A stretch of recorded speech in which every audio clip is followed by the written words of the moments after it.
첫 페이지를 기록하는 날이 왔습니다. 너무 예쁘잖아요. 예쁘죠. 어쩔 수 없는 팩트죠. 뭐 오고무라든가 12발 상무 돌리기, 가야금도 좀 배우고 창도 좀 배웠는데 가수를 해도 되나 이런 생각. 제가 너무 이상했던 거예요. 너무 나이도 어리고 노래도 이상하게 하고 춤만 추고 그러니까 난 네가 왜 인기가 될지 정말 모르겠어 이러고 그냥 이벤트형 가수다.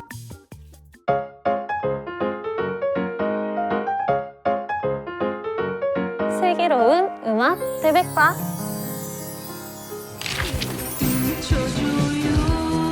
데뷔와 그 서퍼머 징크스 없이 네. 가요계의 정상에 안착됐던 1, 2집의 시기가 네. 지나고 이제 굳히기에 들어가는 거죠. 네, 굳히기로 한 3집이 이제 나오게 되는데 나 홀로 춤을 추긴 너무 외로워.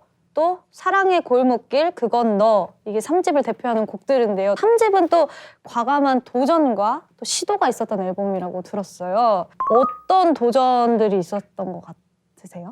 제가 기억나는 거는 사랑의 골목길. 그러니까 그때 편곡을 해주셨던 분이 그 연석원님이라고. 네, 베블스 키보드셨던. 예, 그때 제가 2집 했을 때 그때 막 외국에서 유학하고 오셔가지고 제 2집 앨범도 편곡을 해주셨어요. 전체적으로. 그래서 그때 당시 우리나라에 처음으로 전자드럼을 처음 썼어요. 그러니까 지금 들어도 이게 그 옛날 사운드 맞아 할 정도로 너무 편곡의 완성도가 높고 악기 구성도 너무 좋았고 그래서 이제 30도 이제 그분한테 이제 맡겼는데 그 위대한 탄생에서 베이스 치시는 송웅섭 님이라고 그분하고도 이제 이 1, 2집 하면서 친해져가지고 한번 또 이런 밴드의 느낌으로도 하면 어떨까 해가지고 편곡을 맡겼는데 너무 좋은 거여서 둘 중에 하나를 선택을 할 수가 없어가지고 두 개를 다 그냥 앨범에다 넣었어요.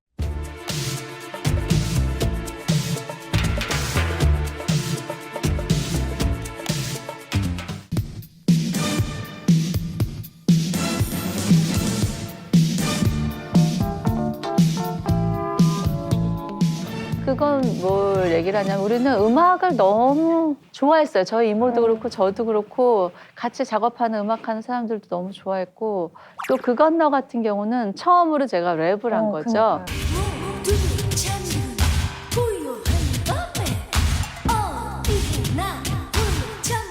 그게 연석원 님의 어떤 아이디어였어요. 이거는 앞에는 이렇게 랩처럼 하는 게 어떠냐. 김삿갓이라는 노래가 있었는데 홍서범 씨. 그 노래도 이거 낸 다음에 나왔더라고요. 그러니까 최초로 랩을 한 거죠. 한국에 랩이라는 게 없었으니까. 랩이란 말도 없었어요. 아, 랩이라는 그치. 말도 없었어. 그러니까 이제 진짜. 88년이면은 아직 미국에서도 힙합이 주류가 되기 한참 전이지. 전이었고. 일단 방송- 섹시라는 단어 자체도 없었으니까. 그렇죠. 4집에서도 히트곡이 계속해서 탄생을 합니다.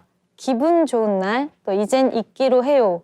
이런 노래들이 또 나왔는데 제가 또 이젠 잊기로 해요도 굉장히 좋아하거든요. 이거 진짜 내 스타일이다 했던 노래기도 했어요. 이 저도 마찬가지로 뭐 기분 좋은 날이라는 뭐 스테디셀러도 있지만 이젠 잊기로 해요를 그 당시에는 더 좋아했었어요. 이제 김한선이라는 가수가 댄스 가수에서 노래도 잘 소화하는구나라는 거를 좀 조금씩 알리기 시작했던 좀 앨범이고.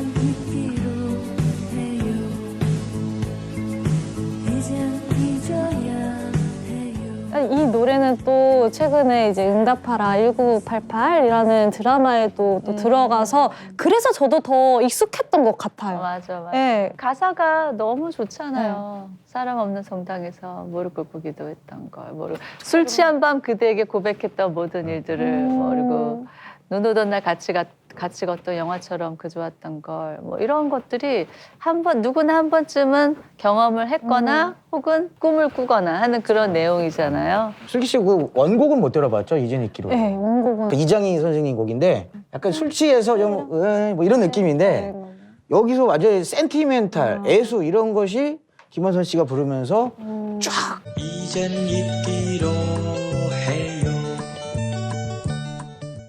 이젠 잊기로 해요. 이젠 잊어야 해요.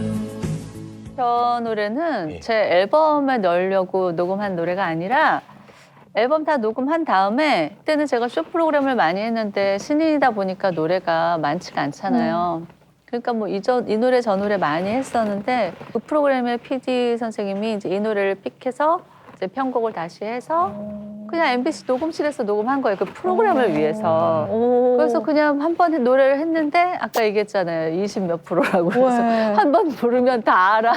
그래서 반응이 너무 좋은 거예요. 그래서 아 그러면 이거 앨범에다 넣어야겠다 해서 그냥 그대로 그냥 바로 앨범에다 넣은 거예요. 저는 이때 풀리지 않는 이유가 있는데 남성 코러스가 누군지. 코러스가 너무 궁금해요. 네, 저의 미스테리뿐만 아니라 네. 그걸 이젠 있기로 치면은 남자 보컬 누구냐에 대해서 막 썰이 되게 많아요. 그거 물어보시는 분들이 되게 많아요. 그 남자 코러스는 MBC 합창단에 계신 분이에요. MBC에서 녹음했으니까 처음 밝혀진 사실입니다. 그러니까. 드디어 미스테리가 풀렸습니다. 본인 등판에서 해결. 구독, 좋아요, 알림 설정까지 부탁드려요.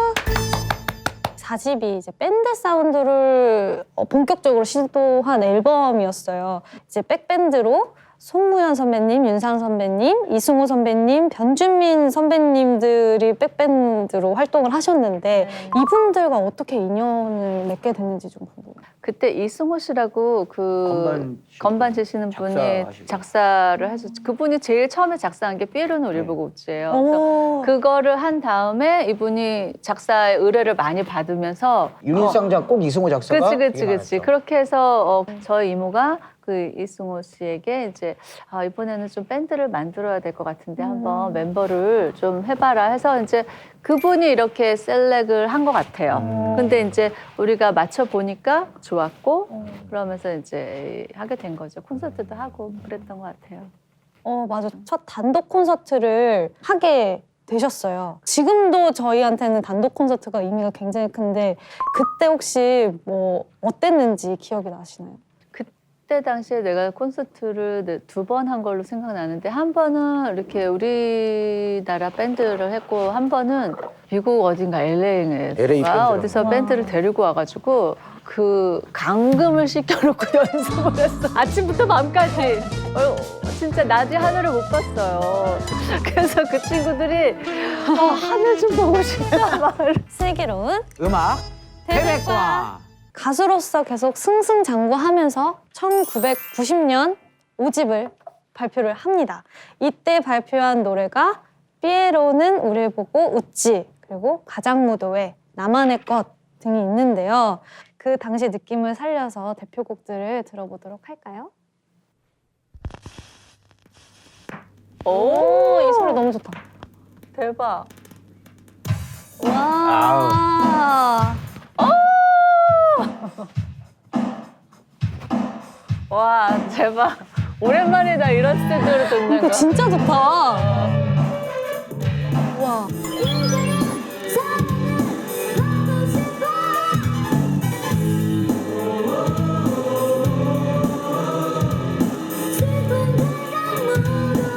여기서 첫 일을 했다는 게 좀 놀랐었어요. 저도 이번에 처음 알았어요. 네. 당연히 가요톱 때는 1위를 리듬 속의 그 춤을이라든지 이런 노래들은 했을 거라고 생각을 했었는데 아니었다고? 1위 한 것도 나만의 것이라고 댄스 뮤직은 아니었어요.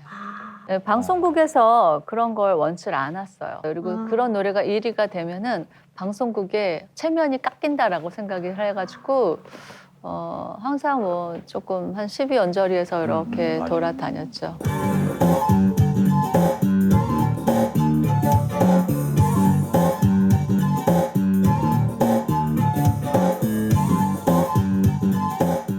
그때 5집은 믹싱을 한국에서 하지 않았어요. 그럼 보낸 거예요? 한국에서 녹 봤어 같이.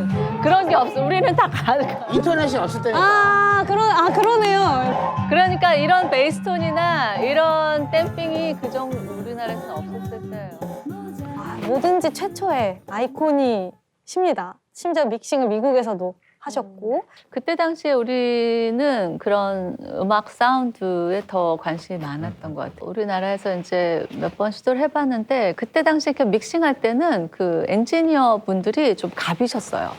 그래서 이거 소리만 조금 이거 좀 올려주면 안 돼? 그러면 되게 막 눈치를 봐야 되는. 상황이 좀 많았던 것 같아요. 그래서 우리가 원하는 사운드를 좀 한번 만들어 보고 싶은데 어떻게 할까 그러면 미국 가면 되죠. 그냥 이렇게 했는데 그래? 그러면 가자. 그래서 가게 된 거예요. 이게 무슨 뭐 거창한 계획을 세워서가 아니라 뭐 이런저런 대화를 하다가 가서 이제 우리는 또 너무 또 놀란 게 우리는 그때 당시에는 이렇게 콘솔 쫙 놓고 굉장히 심각하게 그걸 듣고 막 우리는 저 뒤에서 이제 몇 시간 동안 이렇게 있는 거죠. 그러면 엔지니어분이 너무 엄숙해. 미국 가니까 그냥 그 엔지니어가 이렇게 서서 춤추면서 이거를 이렇게 해볼까 그러고 이거를 이렇게 해볼까 그러고 얘기하다가 막 춤추다가 이거 이렇게 해볼까 이렇게 하는 거야. 맞아, 음악은 저렇게 해야지. 마치 그 DJ가 이제 플레이하는 느낌으로 엔지니어가 근데 너무 편안하게 하는 거야. 막 얘기하고 막 어때 이거 괜찮아? 그러면서 막 이렇게 해주고 뭐 이렇게 하면 그리고 이거는 어때요? 말이고 그래 한번 해보자. 그러고 또 하고 이렇게 이 음악에 대해서는 자유로움이 굉장히 중요하다는 거를 저는 어릴 적에 많이 배웠던 것 같아요. 신중현 선생님한테도 배우고 이제 그런 거에서도 배우고.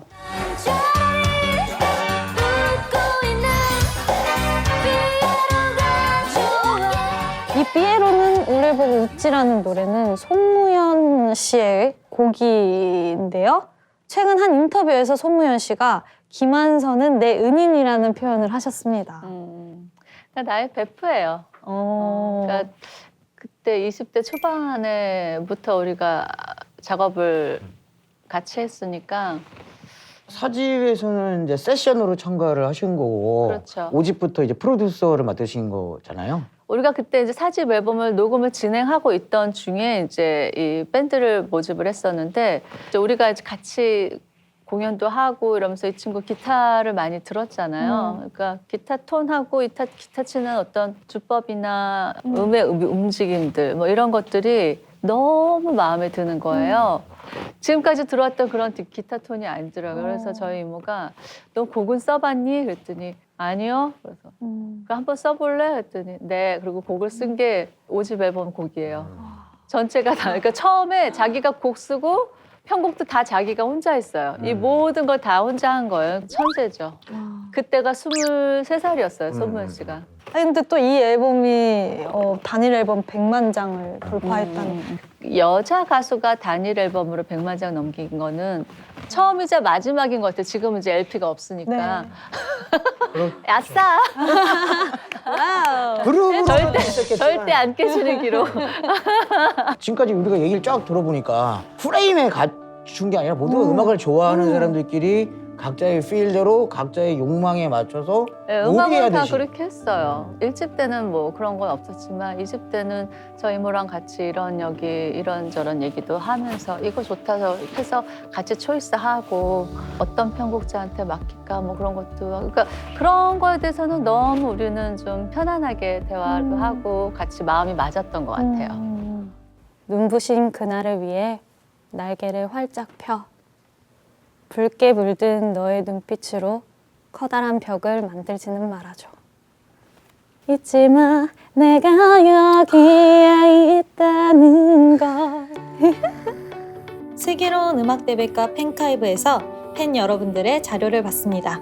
김한선님의 음악대백과에 함께 기록되었으면 하는 자료와 사연을 직접 제보해주세요.